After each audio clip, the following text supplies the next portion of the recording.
This is the Yoga Sutras of Pantanjali, Book 1, Sutra 10, which is about sleep. And this is part of a comparative study course by Dr. Lisa Love, drawing from 3 books, The Light and the Yoga Sutras by Pantanjali, by B.K.S. Iyengar, the one by Sri Swami Satchidandana, and another one by Alice Bailey. Hers is titled The Light of the Soul. So let's look at how our 3 authors are interpreting the Sanskrit. Starting with Sri Swami Satchidandana, the mental modification supported by cognition of nothingness is sleep. B.K.S. Iyengar, sleep is the non-deliberate absence of thought waves or knowledge. And Alice Bailey, passivity, sleep, is based upon the quiescent state of the vrittis, or upon the non-perception of the senses. So here is my simple interpretation summarizing the readings from these 3 books. And again, I encourage you to read the commentary that our 3 authors have yourself. It's often much more extensive than what I'm summarizing here. And sleep is quite a topic to focus on. Primarily, the authors we are studying are talking about stilling the modifications of the mind so that we are capable of entering into samadhi. But as you will see later in this video, there are quite a few angles we can take on sleep. Therefore, I will make this commentary in this video short and have created supplementary videos for you to access to learn more about this topic. And in general, as we learn more about what sleep is, the various types of sleep, and how to become a master of sleep so that we work with it more consciously, we overcome the difficulties that the mind modifications can present to us in regards to sleep. So let's look at what Sri Swami Satchidananda's commentary is about. And again, he interprets the Sanskrit as the mental modification supported by cognition of nothingness is sleep.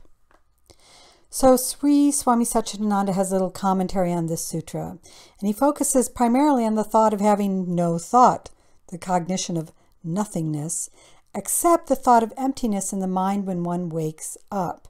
He also hints at, as we go into sleep, how we need to be able to quiet the mind modifications so we can enter into deep dreamless sleep where we get into delta brainwave patterns, which we also access when going into samadhi. So we're getting some hints here about the necessity of how to work with the mental modifications and quiet them down as we enter into sleep and come out of sleep as well. Let's look at Iyengar's commentary, or at least my summary of it. And again, he interprets the Sanskrit as sleep is the non-deliberate absence of thought waves or knowledge. Interesting phrase there, the non-deliberate absence. And B.K.S. Iyengar talks more specifically about dreamless sleep, deep dreamless sleep, than Sri Swami Satchidananda did. And he mentions how the 4 modifications of the mind stuff, correct knowledge, illusion, fancy, and memory, all cease in deep dreamless sleep. Here we enter the void, or that feeling of emptiness, that same sense of emptiness that Sri Swami Satchidananda wants us to maintain as we come out of sleep into waking consciousness. And the secret is also to learn how to maintain that feeling of emptiness when we are awake. That, to me, is that level of quiet receptivity. As we are awake, then the chitta or mind is submerged in the soul. That's a quote from Iyengar, submerged in the soul, which is also known as samadhi, he says. So samadhi is a process of releasing the lower contents of the mind to submerge them into soul, to immerse them, another way, into soul. And again, we're trying to learn through this commentary what our different authors view as being soul. At what level is that? And if you're following these videos, you are very familiar with our model, which I'm not repeating here, about the physical, mental, emotional, or I should say physical, emotional, mental, Buddhic-economic planes. Iyengar also throws a different slant on this. He talks about 3 types of sleep. Tamasic, and that's where we feel heavy and dull after sleep. We wake up and we're still lethargic, like we're not well rested yet. Rajastic, where our sleep is disturbed a lot through the night. The mind modifications are too active and we keep having our sleep interrupted. And sattvic, where we feel light and refreshed after sleep. And especially in a separate video I'm creating on brainwave patterns, sattvic sleep happens when our brains shut down primarily into deep, dreamless sleep. That's also known as the delta brainwave patterns. Alice Bailey's commentary, passivity, interesting word that she's using there, or sleep, is based upon the quiescent state of the vrittis, or upon the non-perception of the senses. And here's my summary of what she has to say. She has a lot to say in her book, by the way. And she starts with a very different emphasis in her commentary. She talks about the difference between passivity and samadhi. So she really wants us to get an understanding of, are we in samadhi or not? And so we begin to get our first discernment of what samadhi is in our 3 books in her commentary in this sutra. That's going to continue in all of our authors' commentary, except Sri Swami Satchidandana doesn't have much to say in the later books on the Yoga Sutras. But Alice Bailey actually has a lot to say. She has the most to say of these 3. But she says, when we meditate, the goal is not to create a blank mind that leads us into a trance-like passive state. This passive mind, where one's own mind becomes blank, she says can actually be dangerous and can lead to, here's her quote, hallucinations, to delusion, to wrong impressions, and to obsessions. And these are very different than entering into a state of samadhi, which is paradoxically a quiet but awake and alert state. It's very different. You're not forgetting who you are and some entity is coming in and you're channeling that entity and you don't really know what you're saying, or you're not accessing your own thoughts and some other being is saying something through you, or you just kind of go blank and you kind of wake up and come out of a meditation and wonder where the heck you're at. I used to do that when I first started to learn how to meditate in the early 1980s. The teacher that I had called it kunjing out. I don't know where that word came from, but she would be guiding us in a meditation and I would like wake up 10 minutes later and not even remember what she said, remember that I was in a meditation. That's blanking out. That was her words for kunji, blanking out. We're not meant to blank out. We're meant to keep the mind quiet, awake, and alert. And that's how we enter into a state of samadhi. Alice Bailey then goes on to talk about 6 different kinds of sleep, which are different than the 3 types Iyengar is talking about: tamasic, rajasic, and sattvic. He's discussing the kind of sleep we experienced upon waking up. Bailey is discussing different levels of sleep. This is one of the reasons I'm including her book, because of all the translations I've read. She has, and I've read several translations of the Yoga Sutras, more than the 3 books I'm using here.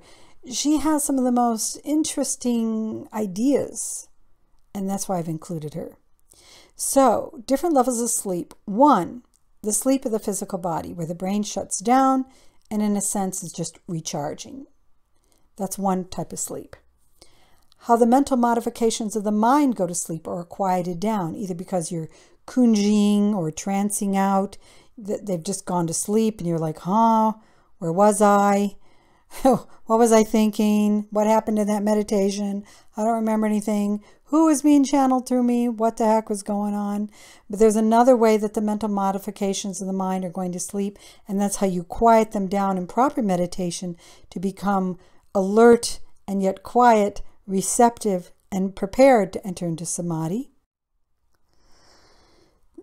Then Bailey goes on to say a 3rd type of sleep is what she calls the sleep of the soul. That's such an interesting phrase. And what she's really talking about is that for a long period of time, we are asleep to or unaware of who we are as a soul or peaceful self. We don't know that I am that I am. We either don't believe that there's any kind of soul or self at all. We're very materialistic or nihilistic. Or we are starting to wake up to the idea of the soul, but it's out there somewhere. It's some higher self out there that we have. And we're still not aware that we are that. I am that I am. I am that higher self. I am that peaceful self. We're asleep to it at some level. Then there's 4, the sleep of the medium, which we've talked about already a little bit, where the person goes unconscious in order to allow other entities to take over the mind, which she describes as actually a dangerous practice, because you're surrendering your own mind to this process and you don't have that sense of discernment to understand what is being channeled through you. In fact, I used to teach this years ago, in the 1990s actually. She has 16 different interpretations of what goes on in channeling. And it's fascinating to get an understanding of what may really be coming through a medium. 16 different possible things. We won't go into that here. But that's one of the reasons why the sleep of the medium is dangerous. There's not that discernment as to what is coming through you. Then 5, she talks about the sleep that Sri Swami Satchidandana and Iyengar were talking about, which is quieting the mind modifications in order to be able to enter into samadhi. And then 6, the sleep of what she calls the nirmanakayas, and this is a Buddhist term, which has to do with being able to move into the Atmic plane, and that's something we are not discussing in these videos. If you want to read her commentary, she says a little bit more about this, but this is getting a lot further along than I'm intending to go in my explanation of the Yoga Sutras of Pantanjali, where we're trying primarily to get into the Buddhic plane, or the higher levels of the mental plane, even let alone the Buddhic plane, and we're not really touching on the Atmic plane, though we're aware that it's there. So here are the different areas for study for conscious sleep, and I'm actually creating separate videos for each one of these. So the first video you can find is Yoga and Brainwaves, and this talks about the different brainwave patterns, alpha, beta, theta, delta. There's actually gamma, which I haven't included in that video. And it explains how, in this video, we go through the different levels of brainwave patterns that can be measured scientifically through different levels of yoga practice, through different levels of sleep, through reaching samadhi and being able to actually verify that we are reaching samadhi. The second video I've created is one on Yoga Nidra, which is a really essential and wonderful practice. About Nidra means sleep, so it's technically a practice for deep relaxation to help you go to sleep in a conscious way.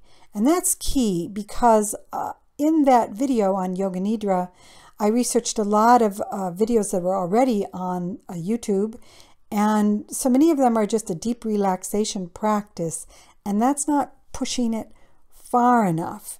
Yoga Nidra is not just about relaxing the different parts of the muscles and entering that light state, which is either beta or theta, depending how deep you're going in terms of brainwave patterns. It's actually much more. It's how to enter very consciously into the sleep process. And as is also being said, how to come out consciously. There's another video I've created on lucid dreaming. Lucid means aware, awake, dreaming, and it's learning to work with the dream state in a conscious way and manipulate those dreams or be aware of those dreams. And then finally, a video I've created called Continuity of Consciousness, which is somewhat related to the Yoga Nidra practice, but expanding it more because it's a ability to attempt every moment of the day and the night, 24 hours, continuity without break, to remember who you are as the self at all times, as you enter and exit sleep, and also in general throughout your day. Now, I have not mastered that process 100%. It is a ways to go for myself and most people, but that is the goal. And by remembering who we are as that self, that peaceful self, it's really learning how to stay anchored upon the Buddhic plane. And here is a 5th video that I've created on sleep, simply known as conscious sleep. And it is beginning to help you enter into the conscious sleep practice. And you will either find that on YouTube, or if you are taking the training with me, it may be emailed to you. And again, when I'm putting these videos up, they're for free on YouTube, but at some point they won't be. They'll be part of a training that you have to take through me, not just find it on your own on YouTube. And if you are doing that, here are instructions of how to go through that process, followed by a slide talking about my background, and finally how to contact me.